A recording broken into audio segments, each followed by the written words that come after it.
भगवान नरसिंह अवतार की जय हो। भगवान नरसिंह अवतार की पुरानी कहानी। जब हिरण्याक्ष का वध हुआ तो उसका भाई हिरण्याकश्यप बहुत दुखी हुआ। वह भगवान का घोर विरोधी बन गया। उसने अजय बनने की भावना से कठोर तप किया। तप का फल उसे देवता, मनुष्य या पशु आदि से न मरने के वरदान के रूप में मिला। वरदान पाकर तो वह मानो अजय हो गया। हिरण्याकश्यप का शासन बहुत कठोर था। देव दानव सभी उसके चरणों की वंदना करते रहते थे। भगवान की पूजा करने वालों को वह कठोर दंड देता था और वह उन सभी से अपनी पूजा करवाता था। उसके शासन से सब लोक और परलोक घबराए हुए थे। कहीं और कोई सहारा न पाकर वे भगवान की प्रार्थना करने लगे। देवताओं की स्तुति से प्रसन्न होकर भगवान नारायण ने हिरण्याकश्यप के वध का आश्वासन दिया। उधर दैत्यराज का अत्याचार दिनों दिन बढ़ता ही जा रहा था। यहाँ तक कि वह अपने ही पुत्र प्रहलाद को भगवान का नाम लेने के कारण तरह तरह का कष्ट देने लगा।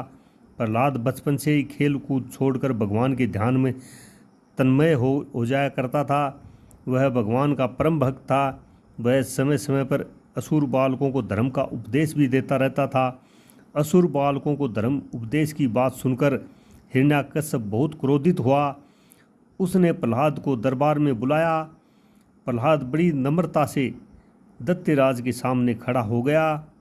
उसे देखकर दैत्यराज ने डांटते हुए कहा, मूर्ख, तू बड़ा उदंड हो गया है। तूने किसके बल पर मेरी आज्ञा के विरुद्ध काम किया है?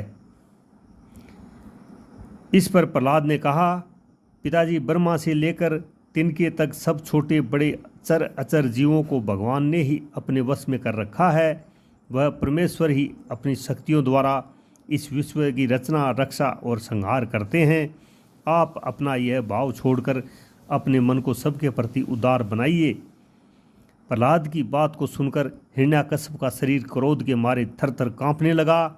उसने प्रहलाद से कहा, अरे मंदबुद्धि, यदि तेरा भगवान हर जगह है तो बता, इस खंबे में क्यों नहीं दिखता?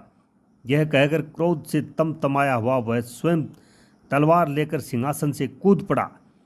उसने बड़े जोर से उस खंबे को एक घुसा मारा।